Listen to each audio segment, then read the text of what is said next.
देखी देखी रघुवीर तन सुर मनाव धरि धीर। भरे बिलोचन प्रेम जल पुलकावली शरीर। प्रस्तुत काव्य पंक्तियों में गोस्वामी तुलसीदास जी ने धनुष भंग के समय चिंतित सीता जी की मनोदशा का सुंदर वर्णन किया है। तुलसीदास जी कहते हैं कि सीता जी श्री रघुनाथ जी के सुंदर व्यक्तित्व को देख देख कर और अपने मन में धीरज धर कर देवताओं को मना रही हैं।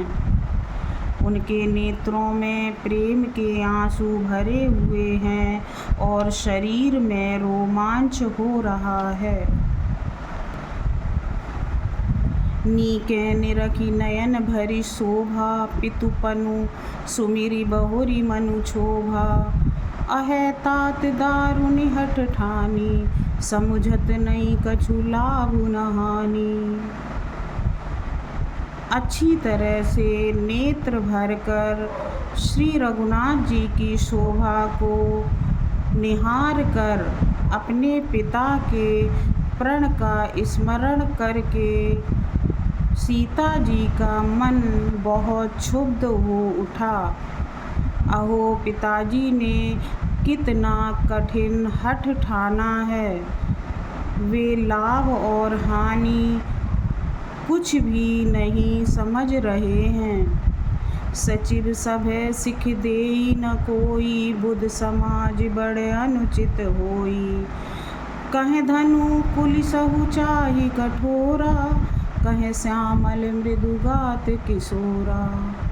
मंत्री डर रहे हैं, कोई भी सीख नहीं दे रहा है। ब्राह्मण की सभा में बड़ा अनुचित हो रहा है।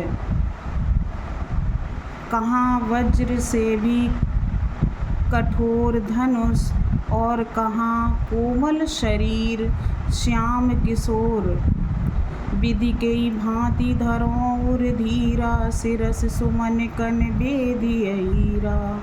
सकल सभा के मति भय भोरी अब मोई शंभु चाप गति तोरी। हे विधाता, मैं अपने हृदय में किस भांति धीरज धरूं। कहीं सिरस के फूल के कड़ से हीरा बेधा जाता है। संपूर्ण सभा की मति बावली हो गई है। हे शिव जी के धनुष, अब मुझे तुम्हारा ही आसरा है। निज जड़ता लोगन पर डारी होई हरु रघुपति निहारी। अति परिताप सिय मन माही लव निमेष जुग सय समझाही। अपनी जड़ता को लोगों पर डालकर और श्री रघुनाथ जी को निहार कर आप हल्के हो जाओ। सीता जी के मन में अत्यधिक संताप हो रहा है। निमेष का एक अंश 100 युगों के समान बीत रहा है।